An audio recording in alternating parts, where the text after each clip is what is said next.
poetry by looking at irregular ode. Irregular ode.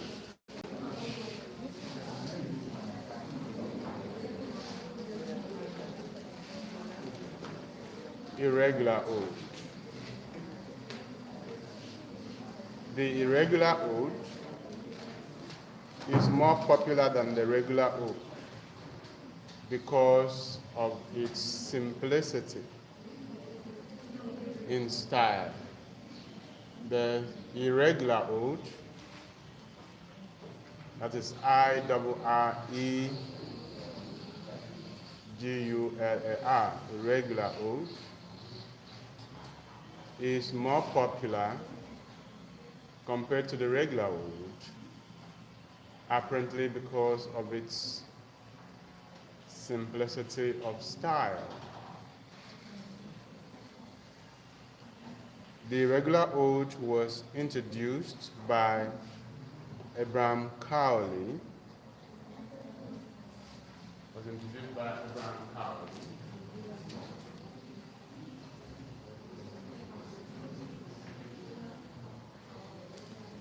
Abraham Cowley is on the board.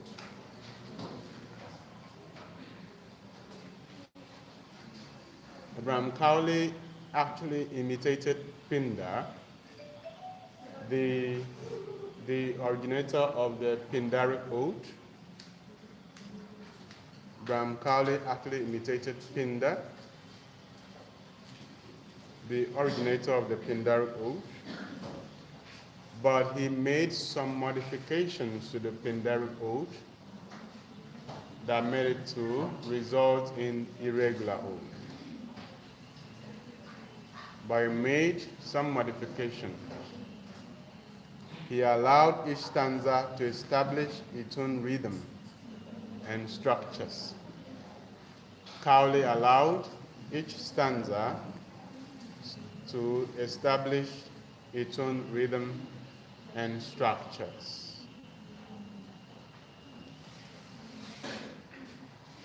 Cowley allowed each stanza to establish its own rhythm and structure.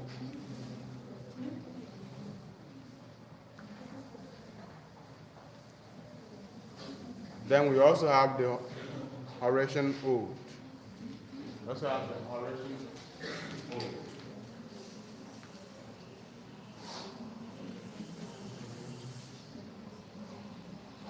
Horatian ode.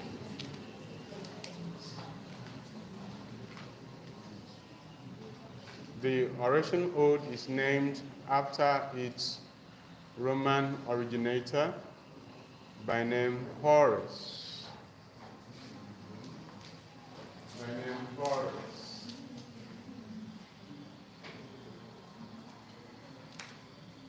Its Roman originator. It is named after its Roman originator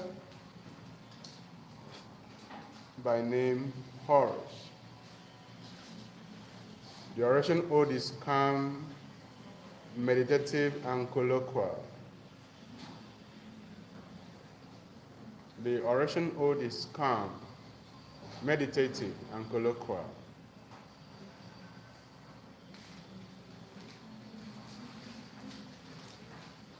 That means it uses informal language. Informal, everyday language. It is calm, meditative, and colloquial. It is homostrophic in nature. It is homostrophic in nature. It is homostrophic in nature. Homostrophic.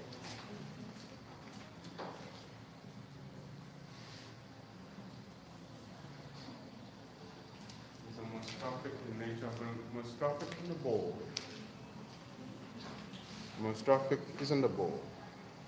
That means that it is written in a single repeated stanza form.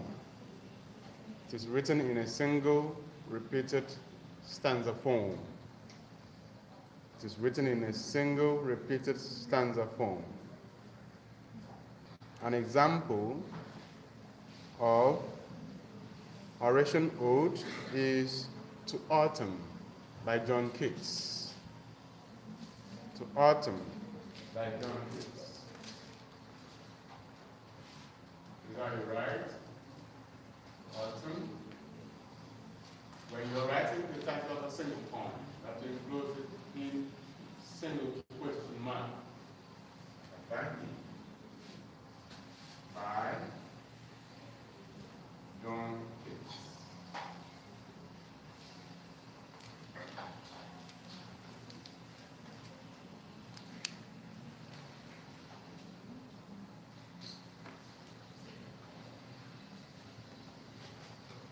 To Autumn by John Keats.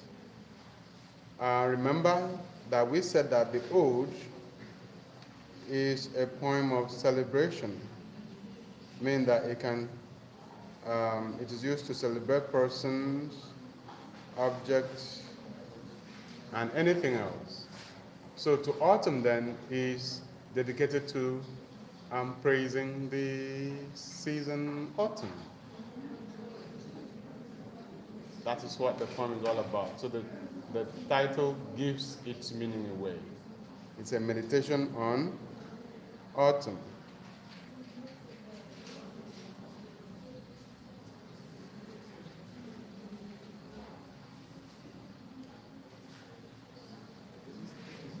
Take note of that.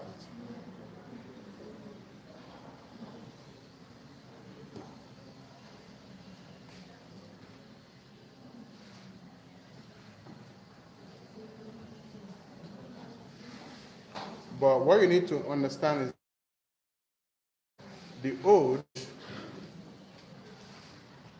being a meditative poem or a poem, usually goes beyond its subject matter to discussing other relevant issues at the time.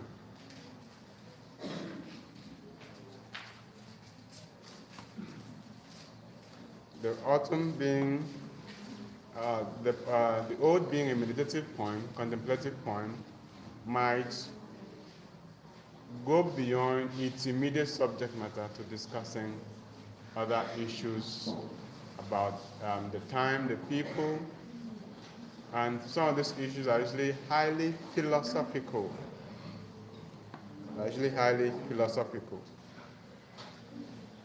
For instance, I want to read Autumn now.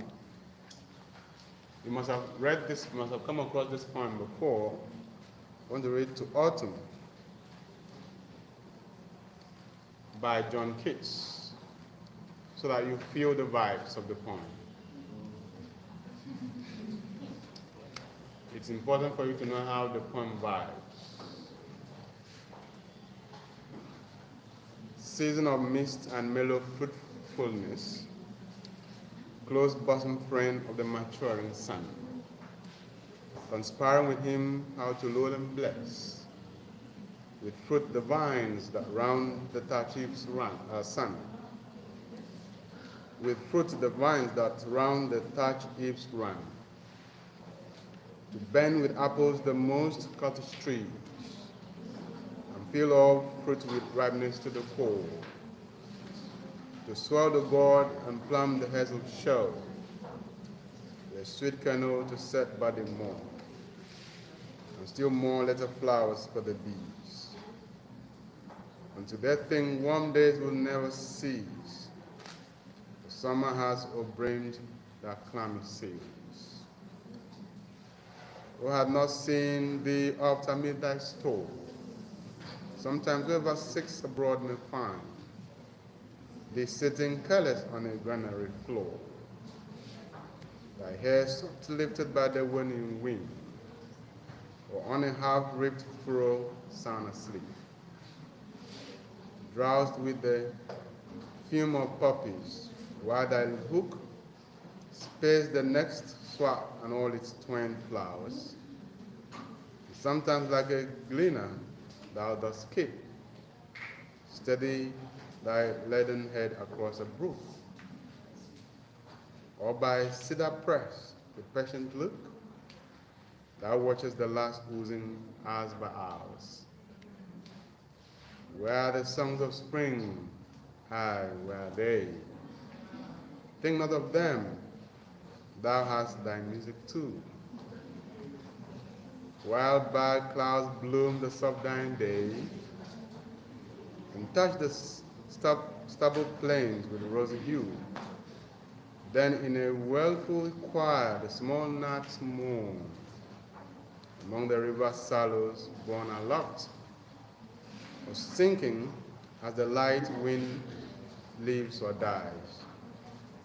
And full-grown lambs loud bleats from hilly bourne, hedge cricket sings, and now with treble sucked, the redbreast whistles from a garden cropped, and gathering swallows twitter in the skies. So what we notice about that poem mostly is the personification of the season autumn. Its various motions and activities to help us appreciate the beauty and the function of that season, and how with time it will give way to another. So let us move on and discuss another type of poetry, and that's the lyric. The lyric. The lyric. Lyric. Lyric.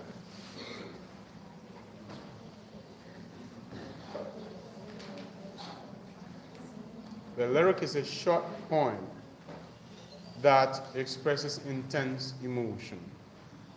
The lyric is a short poem that expresses intense emotion.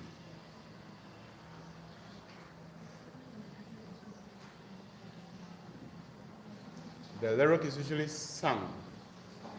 The lyric is usually sung. S-U-N-G, usually sung. The lyric is usually sung.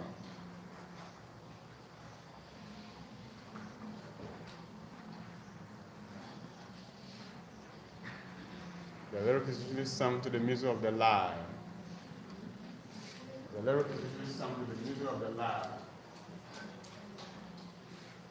That's a form of instrument that is shaped like a guitar. The music of the lyre lies on the board. L-Y-R-E. L-Y-R-E to the music of the lyre.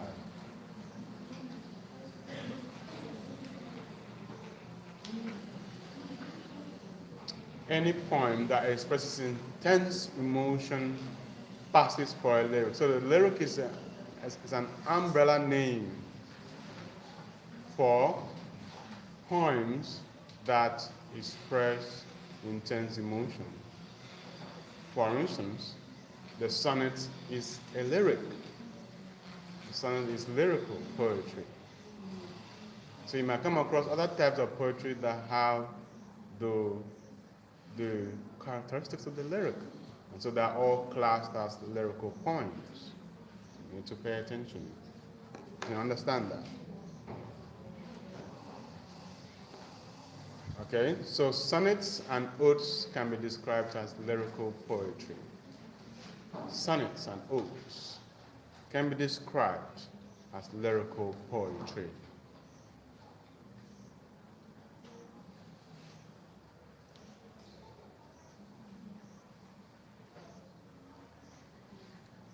The church hymns are lyrical poems. The hymns you sing in the church are lyrical poems because they contain intense emotion. Whenever they are sung, your spirit is lifted. Okay, you are moved, you are touched.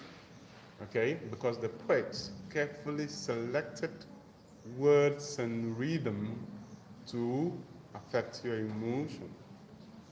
Right? For instance, when you sing, I surrender. Okay? I